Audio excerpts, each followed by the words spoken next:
Hello everyone, today we have a special video because I am building a plane. But this plane isn't quite ordinary. In this video I just built the plane, show you how to properly use masking tape to paint camouflage, and will paint the plane in Luftwaffe colors. But let's start with the history of this kit. The version in front of you now made in Odessa in 1918. But unfortunately it came without any decals. But I do have German ones, so I decided to use them and create a diorama showing events at Rechlin. And on this stage, enough of history, let's move on to the build. As you can see, there are quite a few parts in this kit. Besides the parts, there is also the instruction sheet. Overall, it's quite simple, as simple as Chinese tank kit I'll build before, so we won't spend too much time on the instructions. Some parts of the kit weren't of the best quality, and many of them had problems, but all of these can be fixed using a modeling knife. I started with the main fuselage, or more specifically by cleaning the parts from excess plastic. As you can see, there are a lot of issues. Probably because the mold sold to the Soviet Union was already in bad condition and began to wear out over time. But despite this, I managed to clean the fuselage and cut out all the necessary holes. For example, one side of the fuselage didn't have the proper cutout for the wing, but I made it myself. After finishing with the fuselage, I moved on to the wings. There were even more problems here. Some parts, like the flaps, had too much extra plastic that need to be removed. I needed a sharp modeling knife for this. Luckily, I have plenty of those, so I handled it without any problems. However, I had to resist the urge to rush and carefully remove the excess material. I admit it was hard because I always tend to hurry when working on my hobby. Maybe it's because I don't always have the time or mood for it, especially after a long workday. But despite the difficulties, I successfully removed the extra plastic from the flaps and working on the wings, which meant it was time to glue them together. For gluing I used my new glue. Finally, I got myself a good modeling glue, which gives me hope I won't have to keep searching for replacements. It's glue from Mr. Hobby, and with it I can glue models more neatly without unnecessary issue. Here is a jar of the glue. At first, I didn't understand why the glue didn't bond the parts instantly, like super glue. But then I realized that modeling glue works differently. It doesn't fix everything in 1 second. It gives you time to align and position the parts correctly. Of course, I didn't figure this out right away, and at one point I even had to separate the glue wings to reassemble them. The big advantage of this glue is that it melts the plastic, hiding small gaps. After that, with a modeling knife and special sandpaper, I was able to smooth the surface so well that the seam between the two halves of the wings completely disappeared. Take a look. No seam at all. Everything turned out smooth and neat. To make it even better, I applied a little more glue on top. This adds a bit of thickness, which can then be sanded down to perfect the wing, fixing any flaws left by model manufacturer. And after a few hours, well, actually a whole evening, I had the wing with the flaps attached. Yes, in some spots it's not perfect. But what can you expect from a kid that's over 40 years old? The wing was ready, and it was time to attach it to the fuselage. This wasn't easy, there were a lot of gaps and mismatches, so I had to use plenty of glue to fix the issue. Next I worked on the other part of the plane, doing the same thing with the second wing. Now it was time to work on the tail section. There are also parts here that needed fixing. However, I made a small mistake and accidentally cut off too much, which slightly damaged the model, but I hope I will be able to fix it later. The important thing is that the main parts of the plane are in place, and it looks pretty decent. Oh, and here is how I managed to fix this problem. As you can see, it's not perfect, but it's much better than leaving a big hole.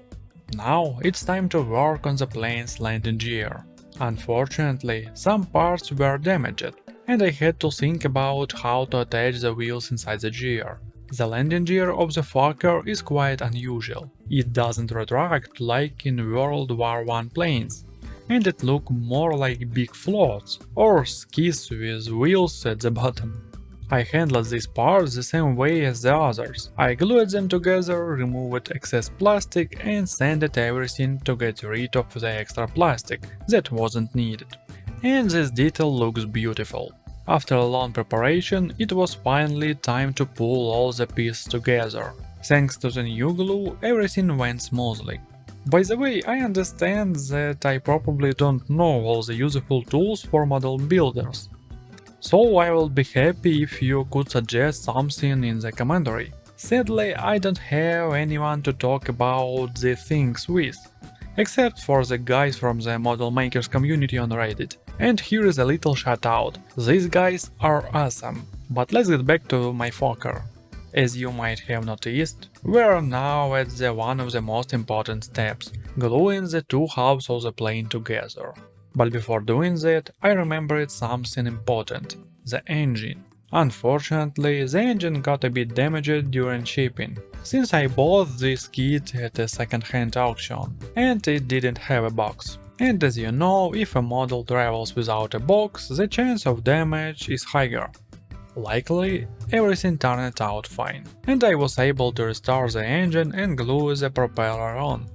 Now it's finally time to glue the halves of the fuselage. This process turned out to be much harder than working with the previous detail. I had to make sure there were no gaps, no extra parts sticking out, and that all the pieces fit together properly. It was important to work carefully and quickly, because once the parts were glued, it would be impossible to fix them without causing damage.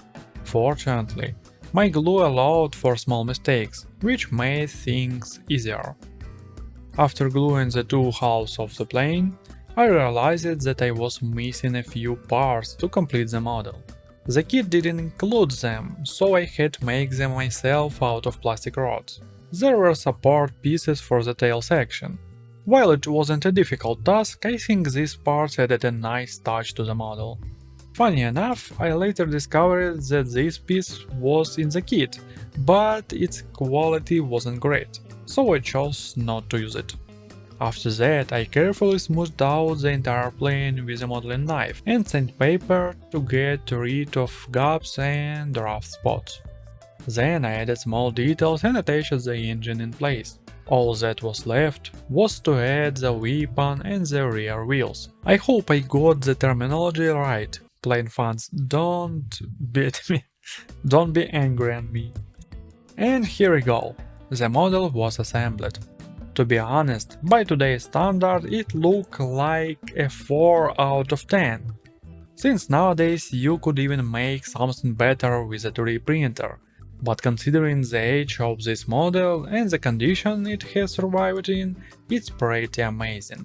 The feeling of holding a plane that you built yourself is incredible. Even though I'm not a big fan of planes, this model gave me a lot of positive emotion. Now it's time for the most exciting part of working with any model – painting. But first we need to prime model. This time I'm using a regular black primer. As you can see, it's so dark that the model almost looks like a shadow.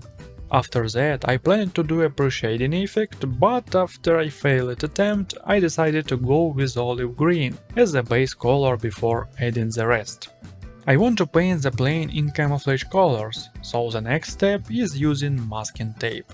Instead of ordering expensive specialized tape, which also takes time to arrive, I decided to make my own masking tape from regular construction tape. Using a modeling knife, I cut out the shape I needed and applied them to the model. This section will keep the base olive color under the next layer of paint. Then I did the same things with other shapes to make the model look more varied. Once the patches were applied, it was time to start in painting. However, during the process I found that the masking tape let me down in some areas. The coverage wasn't even. But you know what? This is an experimental airfield model. So let's just say that they used some of non-standard camouflage technique here. Or maybe I am just making excuse for my sloppy works. Who knows? I applied first layer of paint using chocolate brown. And here is what we got. Surprisingly, in some areas the paint turned out really well. This proves that even cheap construction tape can work for modeling if you don't have a professional material at hand. And as always, I enjoy turning junk into something useful. Yes, there are some issues. The shape of the patch looks strange in places, and the paint didn't go on perfectly, but that's okay. For the second layer, I changed my approach. Instead of cutting out the shapes in advance, I cut the tape into squares and then cut the patch inside them. This allowed me to paint only the needed areas. I hope I explained that clearly, but don't worry, you'll see everything in the video. So, for the second layer, I choose a lighter color. It called Tan Earth. And once it was done, the patches, well, didn't look exactly realistic. And yes, maybe I could choose a better color, but you know what? I think it's still fixable. I started saving the model, as usual by making corrections. Some parts of the camouflage needed fixing. In some places the paint spread where it shouldn't be, and in others it didn't cover enough. After finishing this correction, I moved on to painting the propeller and engine section. I decided to leave the inside of the engine, as since it had an interesting shadow effect that I wanted to keep. The front part of the engine, however, needed painting. For that I used masking tape again. The paint unfortunately didn't go on perfectly. The tape didn't stick well, causing uneven edges. I had to fix it by hand with a brush, but in the end it turned out, let's say, acceptable. Now I could move on to painting the small parts, like the landing gear, weapon, and so on. And after painting all these small parts, it was time to apply a layer of matte varnish. This is necessary to protect the acrylic paint from being damaged by enamel wash. And here is what we got after applying the varnish. The model has a slight shine, which gives it a metallic surface effect. This actually worked out well. Now came the hardest part, working with enamel wash. Here I started applying them, and honestly I wasn't happy with the result at first. The wash was either too thick or too thin, so I had to try different methods. In the end I went with the thick strokes and removed the excess with thinner. It was a painstaking job that took a very evening, but I was happy with the result. To speed things up I used cotton swabs, because it was hard to control the amount of wash with just a brush. And of course some of the work had to be done off camera, but here is what we got. After applying the wash, the model gained deep shadows, which added depth and realism. Despite camouflage being, well, let's say, far from perfect, the model started to look much better. Now it was time to add the decals. Since the kit didn't come with any, I had to improvise. I used leftover decals from other projects and decided this could pass an experimental plane at the test airfield. Yes, it doesn't match the Luftwaffe standard, and some modelers might shake their heads, but I thought it was an interesting choice, why not? And I think having these decals much better than having any. And here is the result after applying decals. Overall the model turned out about 5 out of 10. Of course, you can see the mistakes, especially on the left wings, where I didn't clean off the wash properly, but on the other hand, this plane looks quite worn and dirty, exactly how I imagined it. What didn't go well at all was the work on the glass parts. They look sloppy, but the problem started even before painting. There were a lot of scratches. I tried to sand them down, but I couldn't remove them completely. That's all, my friend. This is my first plane, and hopefully not the last. I really enjoyed the process, and I'll build more plane models in future. And I can say the build plane in some case it's more harder than build tanks or other vehicle. And for now, If you like this video, hit the like button, subscribe to the channel and share it with your friends. And don't forget, our hobby is true flight of creativity, so don't be afraid to experiment. If you want to see high quality photo of my works, you can join my Patreon for free. But of course, if you want to see some of camera process or my thoughts or chat with me in our Patreon chat, you can support me only for $1. But no pressure, that's only your decision. And that's all for now. Thank you for watching and see you in the next video. I need to say goodbye or cheers, something like that. Bye bye.